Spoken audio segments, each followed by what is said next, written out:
Les decía que no soy el presidente del Tribunal Superior de esta ciudad. Mis dos colegas aquí presentes, la doctora Ana Conde y la doctora Alicia Ruiz, una de las cuales es fluida en portugués, podríamos utilizar su servicio de portugués. Bueno, seguramente yo estoy asumiendo que pueden entender lo que yo digo en español, aún lo haga. Bueno, lo cierto es que nosotros queremos presentarles un poco al tribunal, ediliciamente, pero en lo sustancial, cuál es la labor en materia ambiental, en su especialidad, nosotros cumplimos. Este no es un tribunal ambiental, pero es un tribunal que tiene la misión de tutelar en el máximo nivel de la ciudad de Buenos Aires, que es uno de los estados federados en la República Argentina. Tiene la misión de custodiar el cumplimiento de la Constitución local y también de la Constitución nacional en cuanto concierne al Poder Judicial.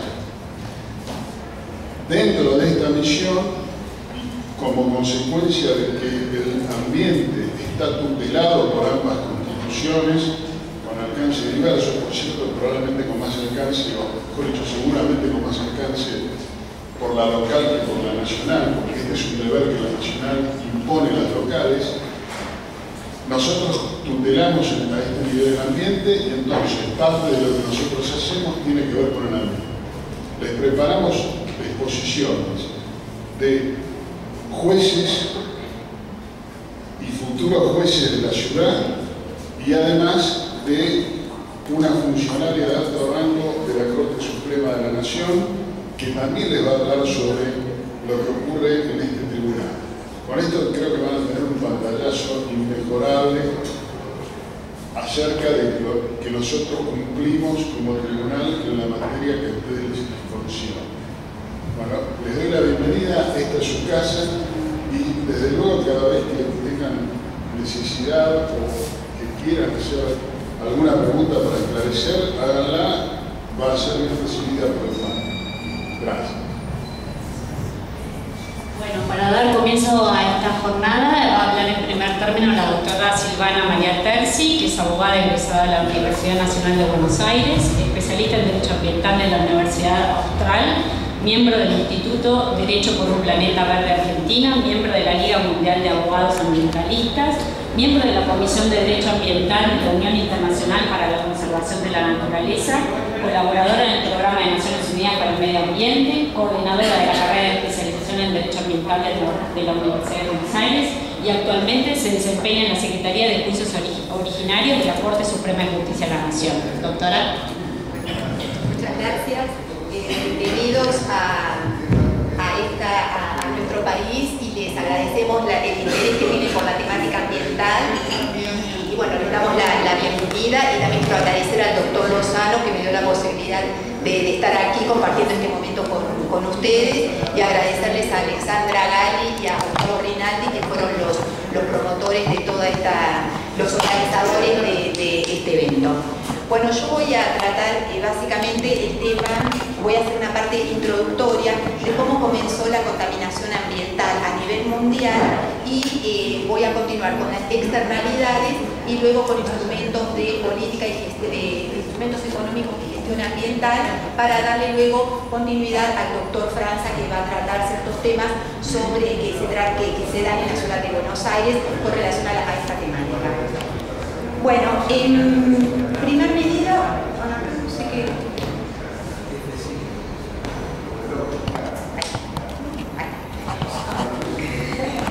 ¿Cuándo comienza la contaminación ambiental? Se empiezan a observar los primeros vestigios de contaminación ambiental antes de la revolución industrial, pero es recién con la revolución industrial que todo ese auge económico, científico, técnico, con el ver miles de empresas de sus chimeneas emanando humo, era todo signo de poderío económico, de progreso, de prosperidad. Y esto a la vez requería de una utilización muy intensa y extensa de los recursos naturales. A medida que iban incrementando las industrias, cada vez era mayor la utilización de esos recursos naturales sin ningún tipo de control prácticamente por parte del Estado. Fueron casi 150 años de una total despreocupación, un total desinterés por la temática ambiental, hasta que a fines de la década del 50, principios de la década del 60, comenzó a observarse cierta preocupación. La población comenzó a tomar conciencia acerca de la importancia de la protección del medio ambiente. ¿Por qué? Porque se empezaron a observar empezaron a notar que el aire estaba contaminado en ciertos lugares, que el agua no se podía tomar, no era potable, que el suelo estaba contaminado. Entonces esto llevó a científicos, a investigadores y a los mismos gobiernos a tomar conciencia de la importancia de proteger el medio ambiente, y es así que en el año 1972 se lleva a cabo la primera conferencia de Naciones Unidas sobre el medio humano. Esto se realizó en Estocolmo y reunió a miles de funcionarios, investigadores, científicos, jefes de estados, en los cuales se trataron una serie de ideas relacionadas a la tema que más nos interesa a nosotros desde el punto de vista económico. Son las siguientes: que la protección y el mejoramiento del medio ambiente es una cuestión fundamental para el bienestar de los pueblos y el desarrollo económico, que así como el hombre tiene la capacidad de modificar de transformar todo lo que lo rodea, si esto se hace de una manera con discernimiento y con los cuidados necesarios, se le brinda a la población el bienestar del desarrollo, pero si no se lo hace de otra manera, vamos a someternos a un constante daño al ambiente y las consecuencias que esto ocasiona en la salud humana. Y por primera vez se hace referencia a la necesidad de proteger el ambiente, no solo para las generaciones actuales, sino para las futuras. De esto algo ayer sé que les habló el doctor Caferata, perdón. Es recién en el año 1987 que en la Comisión Mundial sobre el Medio Ambiente y el Desarrollo se define el desarrollo sustentable como un modelo de crecimiento que satisface las necesidades de las generaciones actuales sin comprometer la capacidad de satisfacer las necesidades de las futuras generaciones. Este concepto de desarrollo sostenible se empezó a utilizar, se internacionalizó y a la vez se incorporó en casi todas las constituciones de Latinoamérica que fueron modificadas a fines de la década del 80 y del comienzo de los 90. Todas las constituciones de Latinoamérica y del Caribe tienen incorporado el concepto de desarrollo sostenible. ¿Qué se entiende por desarrollo sostenible? Un desarrollo integrado, responsable tanto a nivel social, económico como de protección del medio ambiente.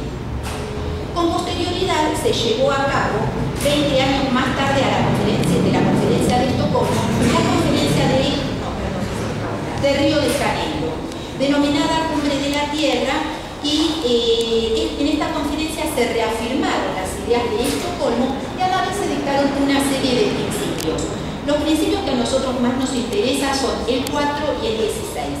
El 4 que dice que a los fines de alcanzar el desarrollo sustentable, la protección del ambiente debe ser considerada de una manera como que forma parte de ese proceso y no considerarla de una manera aislada. Y puntualmente el principio 16 que dice que las autoridades deberán fomentar la internalización de los costos ambientales y el uso de instrumentos económicos, teniendo en cuenta el principio de quien contamina paga. Es en el año 1992 la primera vez y en esta conferencia donde se trata de la internalización de los costos que ocasionan las actividades económicas en el medio ambiente. Con posterioridad se lleva a cabo la cumbre de desarrollo sostenible en la ciudad de Johannesburgo en el año 2002. Y acá también se hace referencia a la responsabilidad de promover y fortalecer en todos los planos el desarrollo económico, el desarrollo social y la protección ambiental, como pilares interdependientes y sinérgicos del desarrollo sostenible. Es decir, ya existía en ese entonces un consenso de que no puede existir una sociedad desarrollada cuando estamos aquejados de tanta pobreza y de tanta degradación del ambiente. No hay que considerar el ambiente y el desarrollo como conceptos antagónicos, sino que estos tienen que ir de la mano siempre y cuando se los planifique de una manera racional. ¿Qué es economía y ambiente? Bueno, como dije antes, hay un consenso por lograr el desarrollo sostenible y que la protección del medio ambiente forme parte de ese desarrollo y no considerarlo de manera aislada. Y acá es el tema que hoy básicamente nos ocupa. Las externalidades son las consecuencias económicas o extraeconómicas del intercambio de bienes o servicios en el mercado que pueden afectar a terceras partes. Esto es lo que el doctor Lorenzetti señala, que cuando una actividad económica o la industria que es beneficiaria que presta un servicio y no se hace cargo de los costos que al ambiente le ocasiona esa actividad económica, del daño que le ocasiona al ambiente, sino que estos son soportados por otro individuo o por una sociedad en conjunto, es decir, externaliza los costos, a esa empresa no le interesa tratar de buscar incentivos o paliativos para ir disminuyendo la contaminación que su actividad económica genera en el ambiente. Entonces, los beneficios de esa actividad económica los lleva la empresa o la industria, no hace la sociedad, que es la que carga con esos costos. ¿Cómo se termina con esto? Cuando la sociedad ya no soporta más seguir haciéndose cargo de los costos ocasionados por esa actividad económica y comienzan a interponerse demandas por indemnización por daño ambiental, o bien se empiezan a exigir que se utilicen tecnologías más limpias. ¿Qué son los instrumentos económicos? Estos se basan en el mercado y constituyen herramientas políticas que afectan el comportamiento de los agentes económicos para satisfacer objetivos de política ambiental o modificar dichos comportamientos. Estos instrumentos económicos tienden a generar por parte de aquellos empresarios como del Estado Nacional a que empiecen a utilizar los recursos naturales de una manera más racional. Y para esto necesitamos recurrir a reglamentos administrativos que son los denominados Command and Control, o instrumentos basados en mecanismos del mercado que son incentive-based, que estos apuntan a, primero, las reglamentaciones administrativas significa que es necesario identificar la causa y luego aplicar la sanción. Que la sanción puede ir hasta la clausura, pero esto es sumamente criticado toda vez que corta la actividad económica y por ende la contaminación, pero no es pensado a largo plazo. Después tenemos estos instrumentos basados en mecanismos de mercado que pueden ser mecanismos fiscales, y que esto es la aplicación del principio de la OCDE, quien contamina paga. Acá estos instrumentos económicos, si se aplican de una manera adecuada, se van a percibir que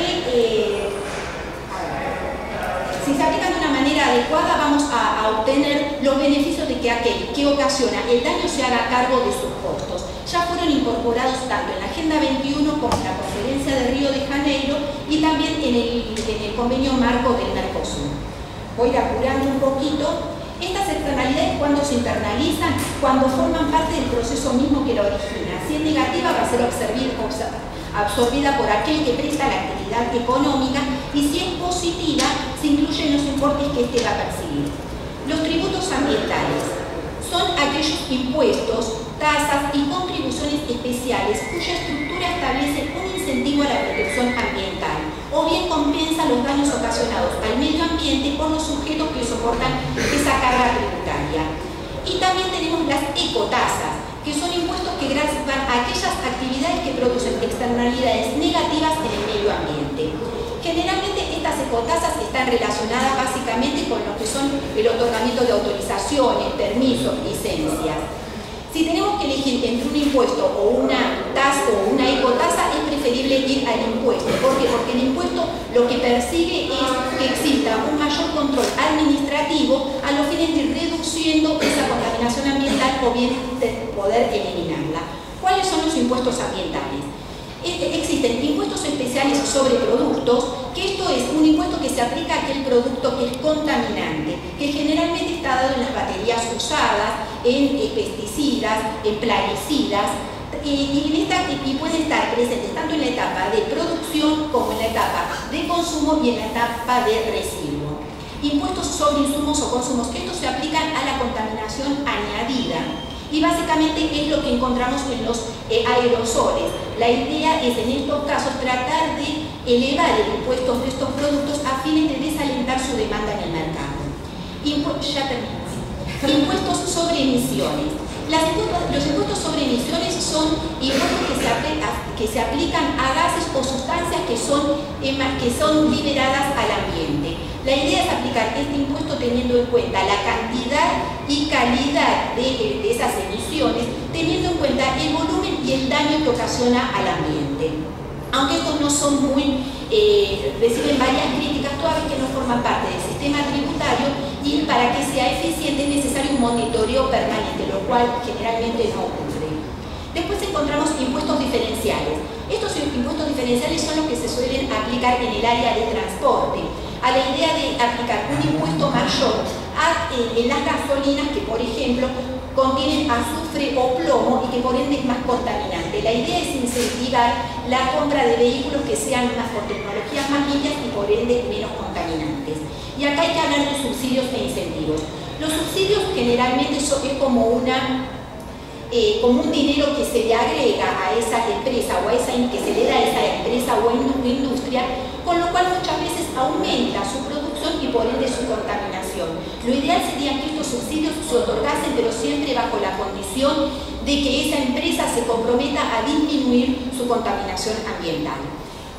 Y los incentivos. Los incentivos generalmente están relacionados con la posibilidad de otorgarle a las industrias ciertos créditos o préstamos que sean a una tasa mucho menor que la que existe en el mercado y a un plazo más grande que los que generalmente suelen otorgarse. Y también el de brindarles créditos para poder ir modificando sus mecanismos de producción de bienes y servicios, es decir, incorporar tecnologías más limpias o más buenas. Los certificados verdes, estos son certificados que cuentan las empresas que trabajan con tecnologías limpias. Esto se observa mucho generalmente en las empresas productoras de energía que tratan de utilizar recursos renovables. Y después encontramos los permisos de emisión o licencias negociables, que esto es lo que se observó en el protocolo de Kioto, que se establecían ciertos periodos para que las mismas empresas fuesen reduciendo la emisión de los gases de efecto invernadero, pero no ha dado muy buenos resultados. Y por último, los depósitos, ya terminé la última, depósitos reembolsables. Esto es cuando yo compro un producto, tengo que dejar un depósito y en el momento que devuelvo ese producto se me reintegra ese depósito. Es lo que se denomina tributo depósito. Básicamente lo que quiero dejar claro es que es muy difícil muchas veces establecer la valoración del daño que se ocasiona al ambiente por parte de una actividad económica. ¿Cómo medimos la contaminación que se le ocasiona a un río? Entonces, en la medida en que exista interés tanto político como empresario de modificar estas situaciones y de internalizar los costos, nos vamos a ver más beneficiados con la actividad económica y también con un ambiente más sano. Muchas gracias y perdón por la rapidez. Muchas gracias, doctora. Bueno, se sigue con la exposición del doctor Julio Atilio Franza, que en la actualidad se desempeña como juez de la Cámara de Apelaciones en lo penal, contravencional y de faltas, así como también como vicepresidente del Consejo Académico del Centro de Formación Judicial del Consejo de la Magistratura de la Ciudad Autónoma de Buenos Aires. Es abogado especializado en Derecho de los Recursos Naturales de la Universidad de Buenos Aires, máster en Derecho Ambiental de la Universidad del País Vasco y doctor en Derecho y Ciencias Sociales de la Universidad de Buenos Aires. Profesor titular de Derecho de los Recursos Naturales y Derecho Ambiental en la Facultad de Derecho de la Universidad de Buenos Aires, de Derecho de los Recursos Naturales y Protección del Ambiente en la Universidad de Estudios Sociales y Empresariales e invitado en otras instituciones. En el área de investigación fue reconocido con la categoría 1 como investigador docente en el marco del programa de incentivos a docentes investigadores de las universidades nacionales. Fue director en el Centro de Derecho para el Desarrollo Sustentable de la Facultad de Derecho de la Universidad Nacional de Lomas de Zamora. Actualmente dicta posgrado como profesor de la Facultad de Derecho de la Universidad de Buenos Aires y en el doctorado de Derecho de la Universidad de Lomas de Zamora. Escribió numerosos artículos y capítulos de libros sobre el tema de su especialidad, entre ellos Psicología, Ambiente y Recursos Naturales en 1984, Manual de Derecho Ambiental Argentino y Latinoamericano en 1995 y América Latina, Ciudadanía, Desenvolvimiento y Estado en 1996, Tratado de Derecho Ambiental en el 2007, Delitos Contravencionales y Faltas Ambientales de la Ciudad Autónoma de Buenos Aires en el año 2007, Manual de Derecho de los Recursos Naturales y Protección del Medio Ambiente en el año 2007 y Regulación de los Residuos Industriales y Peligrosos en la República Argentina en el 2011. Doctor Franza, lo escuchamos. Muchísimas gracias. En primer lugar, agradezco al doctor Luis Lozano por darnos esta oportunidad de estar con vocés y a Planeta Verde, en la figura de la doctora Silvana Terzi, ¿no?, que han organizado este evento. Yo voy a reducir mi exposición por razones de tiempo, ¿no? Mi presentación es más corta de lo que hizo la doctora. Yo me presento tratando de dar que el derecho ambiental es el derecho de la esperanza, porque si me saco una foto al lado del riachuelo, estaría comentando el Fallo Mendoza, pero también estaría diciendo de alguna manera un pesimismo neomalthusiano que no soy partidario. Si estamos en derecho ambiental, estamos en el derecho del optimismo y lógicamente no podemos, tenemos que aplicar lo que se debatió en Río más reciente, que yo pude la suerte de estar, ¿no?, que es incorporar a los principios de Río 92 el principio de no regresión, siempre para adelante, nunca para atrás, y así tenemos que jugar el nuevo derecho ambiental.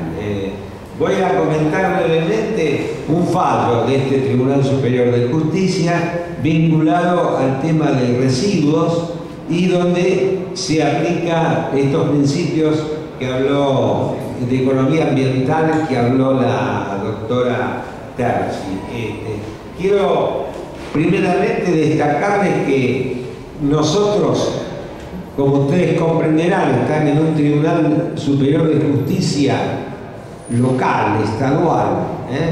Entonces, esto no es una prefectura, no es un municipio, ¿no? Esto es una ciudad-estado.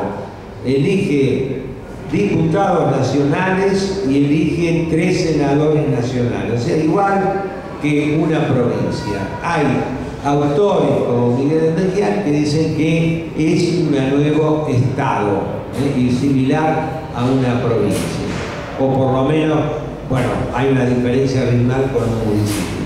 Tenemos una constitución local que está en armonía con la nacional. En la nacional, el artículo 41, destacamos, que define el desarrollo sustentable tal como lo dijo la doctora Terzi, surge del informe Brundtland, Nuestro Futuro Común, de 1987.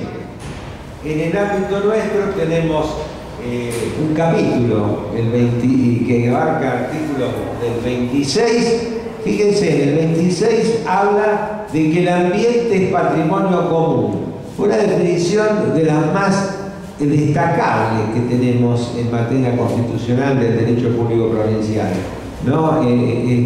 Porque es hablar del bien colectivo, y está vinculado con todo el daño colectivo, los intereses difusos, los intereses de incidencia colectiva.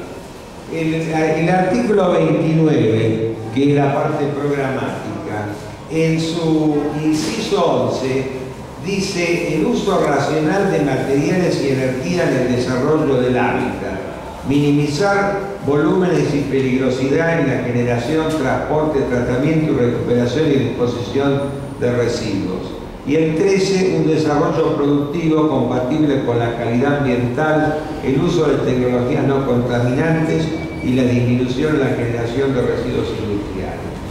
Después tenemos el 28, 29, que se refieren a temas que van a ser tratados en el otro leading case, y el 30, que obliga al estudio de evaluación de impacto ambiental con apertura a la audiencia pública.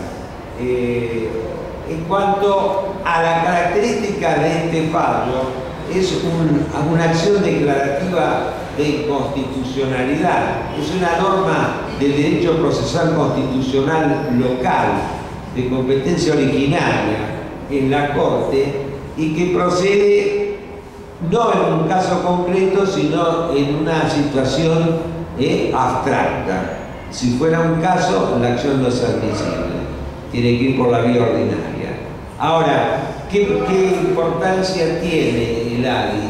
Tiene un procedimiento, una legitimación importante, equivalente y amplia al del 43, porque no solo es la persona física, sino la persona jurídica, la Defensoría del Pueblo, los titulares de cada uno de los 3 órganos que componen el Ministerio Público de la Ciudad Autónoma de Buenos Aires. Los efectos de la sentencia, en caso de prosperar, es erga-omnes, o sea, eyecta del ordenamiento jurídico local la norma cuestionada. En el caso de Abria, el fallo del 15 de septiembre de 2010, Asociación Civil Alianza para el Uso Racional de Envases en Argentina, contra el Gobierno de la Ciudad de Buenos Aires, ADI, la importancia de este fallo, sobre todo se destaca el voto del doctor Luis Lozano, ¿no? El doctor Luis Lozano destaca la importancia de la ley 1854 de gestión integral de residuos sólidos urbanos en cuanto adopta el concepto de basura cero. La ley prohíbe para el año 2020 la disposición final de materiales reciclables. El tema era que el decreto reglamentario de esta ley se cuestionaba que estaba creando un impuesto ambiental y que por el principio de legalidad un impuesto se crea por vía de ley. Ahora, el voto del doctor Lozano resalta que las previsiones del artículo 9 constituyen una modalidad local de incumplimiento de compromiso asumido por el Gobierno de la Nación mediante la Declaración de Río de Janeiro de 1992, el principio 16, que ya se refirió la doctora Terra. El principio 16, esto es importante en el voto del doctor Lozano, no solo establece la máxima de quien contamina paga, contaminador pagador, sino que principalmente coloca en cabeza de los estados la obligación de hacer que se internalicen los costos ambientales. Porque una cosa es el contaminador pagador, que tuvo una triste historia en la Argentina, un decreto 2125 de la ex obra sanitaria de la Nación, que hacía, cobraba un impuesto a las empresas y le daba una patente de corso para contaminar, porque la empresa prefería pagar el impuesto que evitar la contaminación. Entonces, el tema no pasa por contaminar y pagar, eso no es lo correcto. Lo correcto es internalizar el costo ambiental. La internalización consiste en la incorporación a un precio de costos que de otro modo constituyen externalidades soportadas por conjunto de personas distintas de quien los ocasiona. El principio contaminador pagador pone en cabeza de quien genere un daño al ambiente el deber de repararlo. En tanto, la noción de internalización apunta a que quien produce, importa, etcétera, bienes para que sean puestos en un mercado deben incorporar entre sus costos, por ejemplo, el costo de gestión de residuos que estos bienes generan con su consumo. Esta es un poco la síntesis, diferenciar el contaminador pagador, ¿no es cierto?, de la internalización del costo ambiental. Al ser un instrumento de gestión, la internalización del costo no es evidentemente un impuesto, y este ADI fue rechazado por mayoría, acompañando al doctor Lozano, la doctora Conde, la doctora Ruiz y un subrogante del Tribunal Superior.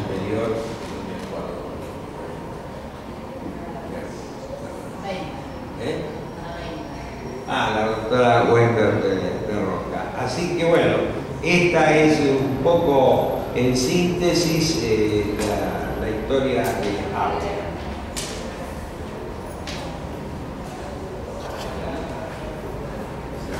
Gracias, doctor Franza.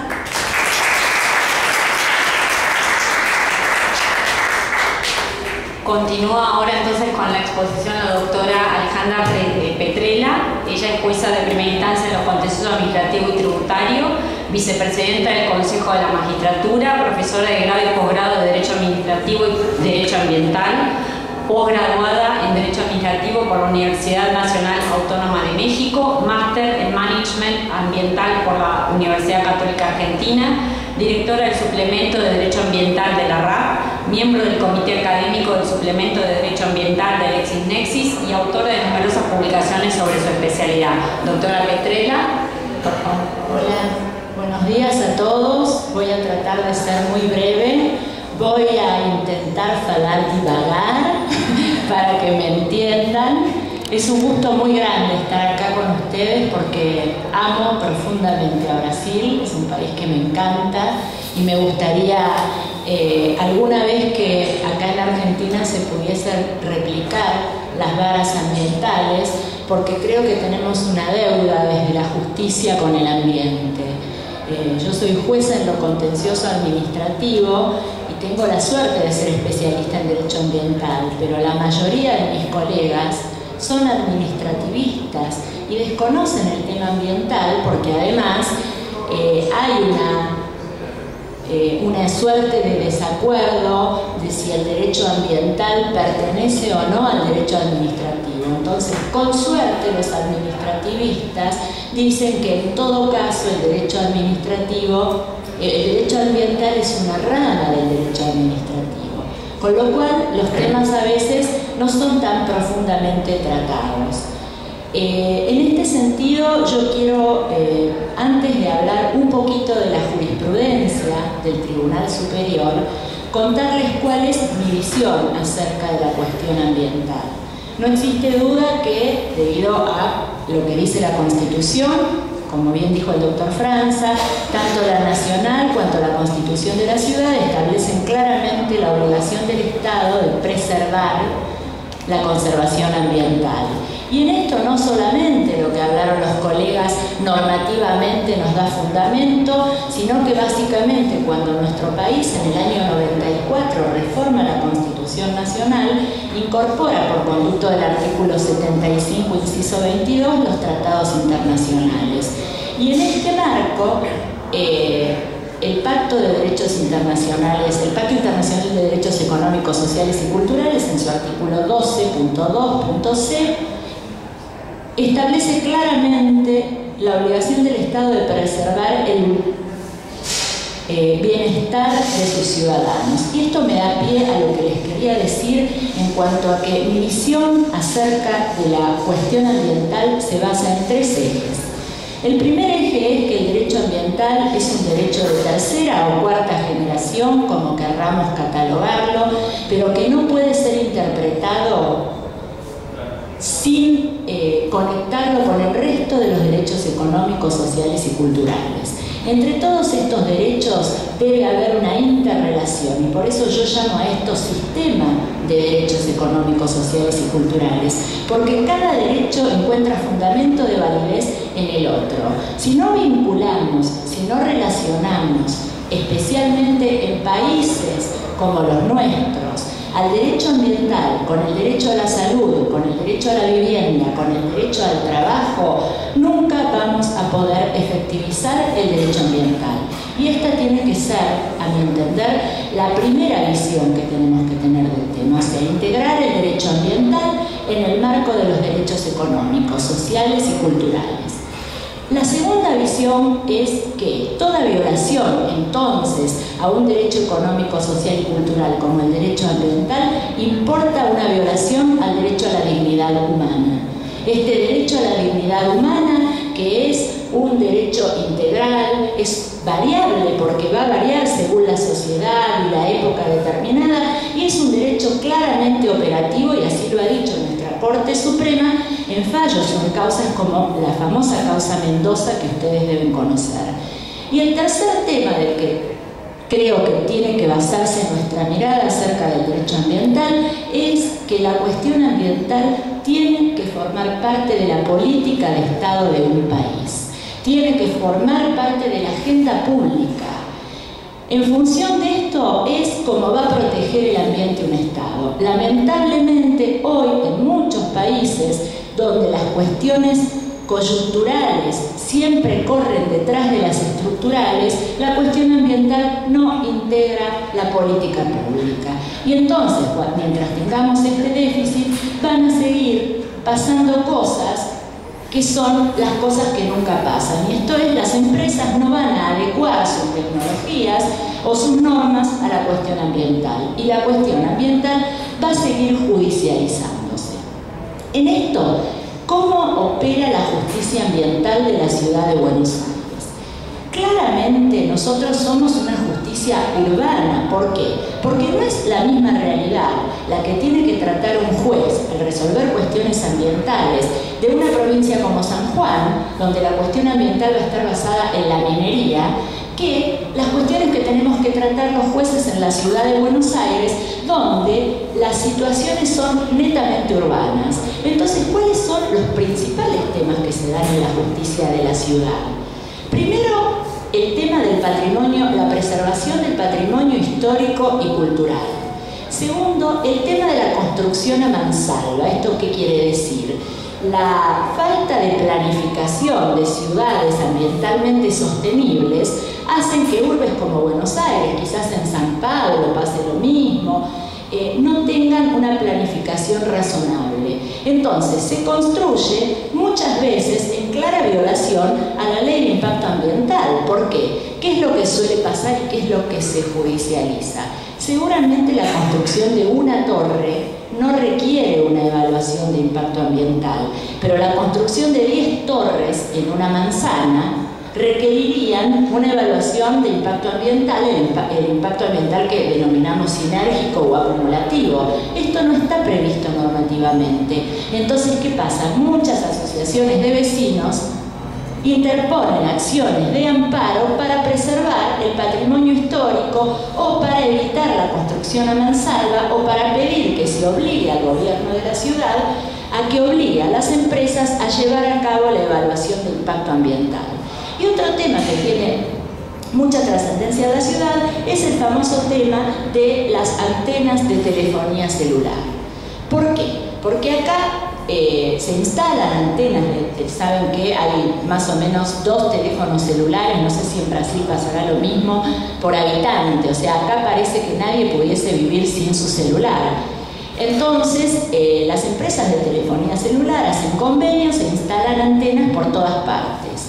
Esto tiene 2 connotaciones: el tema puramente ambiental, que todavía realmente no hay desde la perspectiva de la salud pública un estudio acabado acerca de cuál es el impacto en la salud que esta antena produce, pero por otro lado tenemos la vinculación con la cuestión del servicio público, o sea, las comunicaciones forman parte del servicio público. Entonces, en estas cuestiones la justicia está en un problema. ¿Por qué? Porque ¿de quién es competencia el tema? ¿De los jueces locales que entienden sobre el poder de policía en las antenas? ¿O de los jueces federales porque entienden en materia de telecomunicaciones?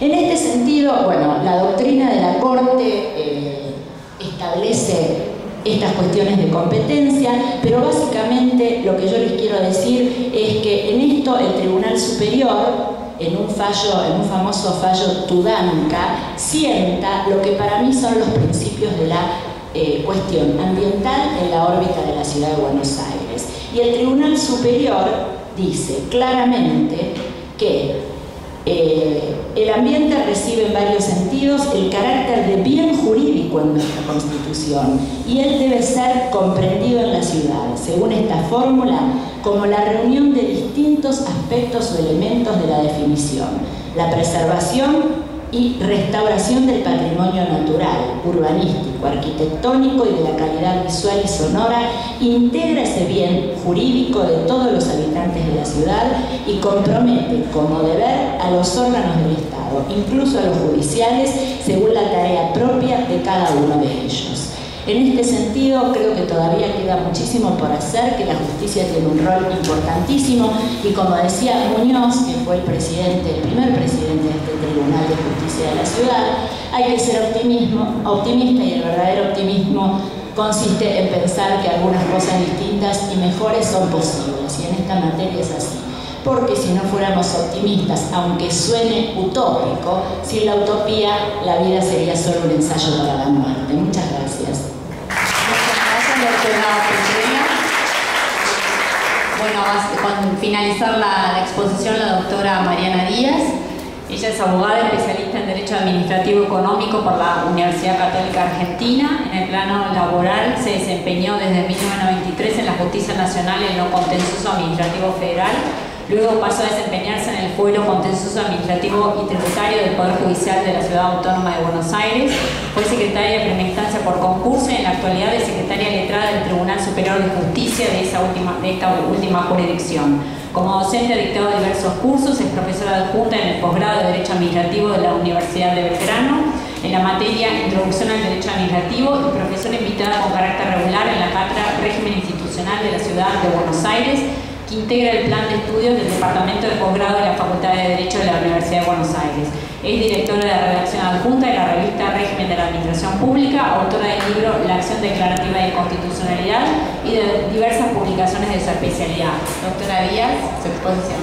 Muchas gracias, buenos días a todos. Voy a hacer un esfuerzo por sintetizar porque quiero resaltar dos ideas muy importantes del fallo Tudanca que ya mencionó la doctora Petrella, y por supuesto voy a obviar todas las referencias que ya se hicieron y que son de absoluta utilidad para concentrarme en los dos aspectos de esta sentencia Tudanca. ¿A qué me voy a referir? A partir del 94, la Constitución Nacional, y a partir del 96, la Constitución de la Ciudad, se hace cargo de incorporar las legitimaciones expandidas para los derechos de incidencia colectiva, entre ellos, por supuesto, el medio ambiente. Todos los principios particulares que ha ido desarrollando el derecho ambiental, sin embargo, tienen la necesidad de incorporarse dentro del sistema difuso, que es el que ha seleccionado la Constitución Nacional y la Constitución de la Ciudad de Buenos Aires para organizar la labor de los jueces. El desafío, entonces, al que hacía referencia la doctora Petrella, y quizás los pasos que todavía le falta dar a la justicia, tienen que ver con cómo poder incorporar esta amplitud de legitimados que pueden ir a pedir protección de derechos a los jueces, y qué herramientas tienen los jueces para responder a esa protección de derechos tan especiales sin vulnerar la división de poderes ni el derecho de defensa de quienes no participan del delito. En el precedente Tudanca teníamos unos vecinos del barrio de Palermo que estaban preocupados y pedían protección del derecho ambiental en el aspecto urbano, por cuanto una cuadra de fisonomía de construcciones bajas tenía unos terrenos en donde se iba a permitir construir edificios de altura. Los vecinos consideraban que esto vulneraba la Constitución en cuanto, como ya mencionaron quienes me precedieron en la palabra, protege el derecho urbano, el patrimonio urbanístico y a conservar las características arquitectónicas de esa zona. El argumento central, y voy a obviar algunas cuestiones procesales por razones de tiempo, es que la Constitución de la Ciudad le pone a la legislatura la obligación de sancionar un plan urbano ambiental a través del cual elija el modelo urbano ambiental. ¿Sí? Con un estudio interdisciplinario, primero la ciudad tiene que tener una ley, porque así lo dice la Constitución, que diseñe la fisonomía de la ciudad. Y esa ley es la ley marco para que luego el Código de Planeamiento Urbano y las restantes normas que establecen qué categoría tiene cada zona y qué se puede construir en cada terreno se adapten a ese diseño previsto por el plan urbano. La ciudad no tenía sancionado el plan urbano y esta cuadra que generaba la preocupación de los vecinos iba a poder cambiar su fisonomía sin que la ciudad hubiera diseñado este plan que la Constitución garantizaba que debía existir. En ese contexto inicia un amparo y las instancias de mérito lo rechazan porque un cambio del Código de Planeamiento, no del plan urbano, había restringido la capacidad de construcción en esos terrenos. Sin embargo, lo que querían los vecinos era algo más, era lo que garantizaba la Constitución. No que dejaran construir menos, sino que primero definieran cómo tenía que ser el diseño de la ciudad, incluso en esa manzana, en esa cuadra de la ciudad. Por eso pedían que se protegiera la cuadra ante la eventualidad de que el plan urbano quisiera conservarla, ¿sí? Entonces, cuando llega el caso al Tribunal Superior, el Tribunal Superior, a través de su sentencia, y esto es lo que voy a destacar en 2 minutitos más, es cómo justifica la existencia de legitimación y cómo justifica la existencia de caso, que son las dos categorías tradicionales a través de las cuales el sistema difuso garantiza la división de poderes y el equilibrio entre el Poder Judicial y el resto de las ramas de gobierno. A los efectos de la legitimación, el Tribunal Superior consideró que los vecinos, cualquier habitante, el defensor del pueblo, según lo dice el artículo 14 de la Constitución, están legitimados cuando la pretensión busca proteger un derecho de incidencia colectivo, en este caso el patrimonio urbanístico. ¿Por qué la Constitución puede, sin vulnerar la división de poderes y el derecho de defensa del resto de los ciudadanos, expandir la legitimación? Porque el patrimonio urbanístico, tal como pretendía ser defendido por los actores del pleito, no tiene un titular individual. El eje del sistema difuso es que la protección la pide el titular del derecho subjetivo. La realidad es que eso, que alcanzaba y era eficiente para los modelos constitucionales clásicos o liberales, hoy en día es insuficiente. Sigue siendo necesario, pero es insuficiente porque hay bienes que a la sociedad le interesa proteger, pero que no tienen un titular. Entonces, la Constitución aprovecha la energía disponible de organizaciones no gubernamentales, de funcionarios como el defensor del pueblo, e incluso la ciudad es aún más generosa y dice cualquier habitante, si lo que está en juego, y yo no me voy a concentrar en esto, no en otras hipótesis, si lo que está en juego es un derecho reconocido por una norma, en este caso la Constitución, que no tiene titular individual.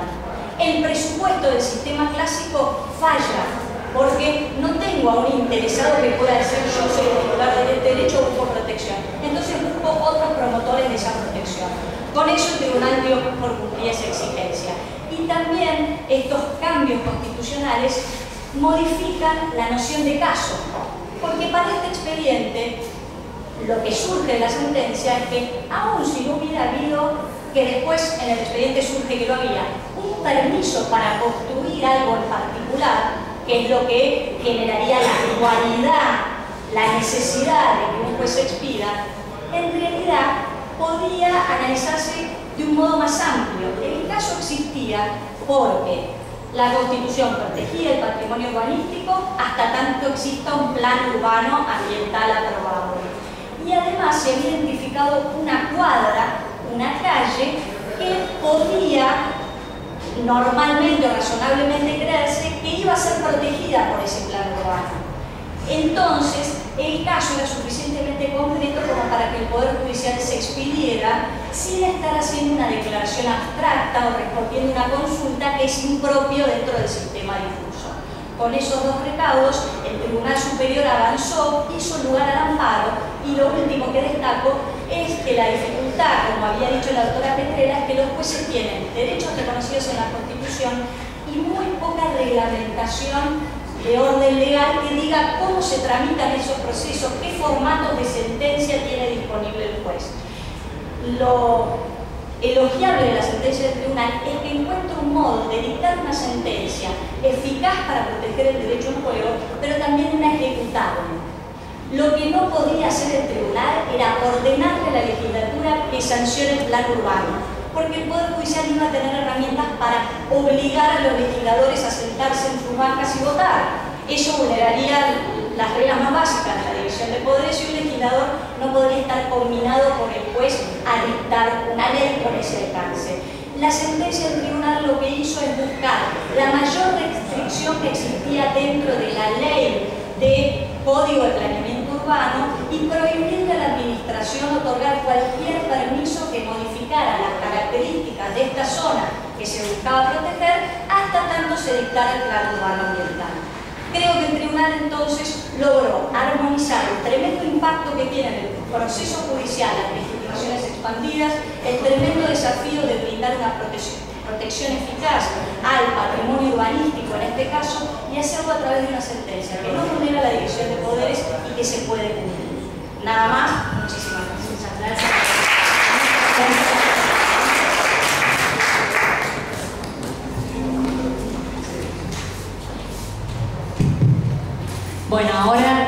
tiempo nos apremia, lo abrimos unos minutos para si quieren efectuar alguna pregunta a los expositores.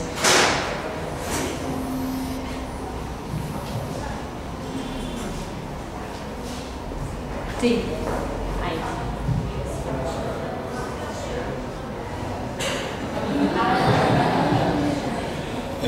Em primeiro lugar, queria pedir desculpas porque eu não falo espanhol e queria agradecer muito em nome da Escola da Magistratura, do Curitiba, do qual sou diretor, essa palestra que nos foi muito útil. Eu queria fazer uma pergunta, porque essa é uma dificuldade que nós temos no Brasil. Nós também temos lá vários legitimados que podem tratar dos casos concretos, da propositura das deduções das pretensões de direito ambiental, mas nós vivemos lá uma realidade difícil com relação à produção da prova nos casos que são levados ao Poder Judiciário. Uma dificuldade porque muitas vezes aquele legitimado, aquele que propõe, que leva a pretensão ao Poder Judiciário, ele não tem uma condição técnica de produzir a prova relativa ao dano ambiental, né, e relativa à questão da busca da reparação do dano ambiental. Então, em alguns casos, isso já aconteceu comigo lá, nós temos aplicado no Brasil uma regra, analogicamente, que é a regra do direito do consumidor, em que se inverte o ônus da prova e que o ônus da prova passa a ser daquele causador, o suposto causador do dano. E eu queria saber como isso tem sido enfrentado aqui na Argentina e se isso tem sido um problema aqui também. Obrigado.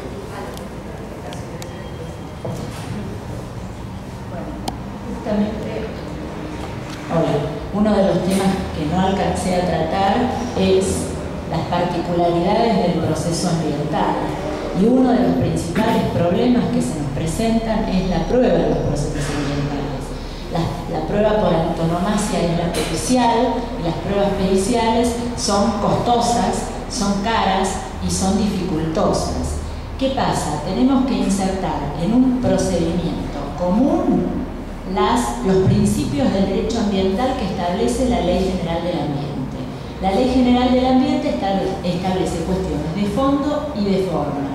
Las cuestiones procesales, cuya aplicación en la órbita local es dudosa, es cuestionable, algunos jueces las aplican y otros no, establecen esta inversión de la carga probatoria. O sea, ¿quién va a probar? Quien esté en mejores condiciones de probar. El problema se suscita después frente al dictado de la sentencia. ¿Por qué? Porque ¿cómo vamos a ponderar esa prueba? Si quien la ofreció eventualmente es la parte demandada. Muchas veces en nuestras causas, en nuestros expedientes, los demandados son o el Estado o las empresas. Y por supuesto que están en mucha mejor condición de probar que muchas veces los vecinos o los damnificados o eventualmente las ONG, ¿sí? No sé cómo decirlo. Entonces, esto es un problema que no está resuelto todavía, y es uno de los problemas. Y es más, muchas veces los procesos se paralizan durante mucho tiempo porque no hay quien cargue con el costo de efectuar la prueba ambiental. Es un problema que no tiene aún solución. Si quieren efectuar una sola preguntita más por no todo el tiempo y ya.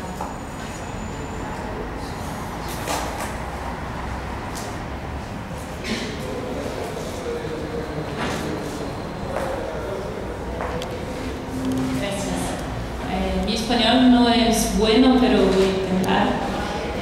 En nombre de todos, agradecemos por recibirnos acá de nuevo. Es siempre un honor muy grande, una gran alegría estarnos con los hermanos que nosotros también amamos tanto cuanto. Muchas gracias. Aprendemos mucho, tenemos las mismas dificultades, que son los mismos principios, las dificultades son similares, pero empezamos a construir un mundo mejor. Muchas gracias.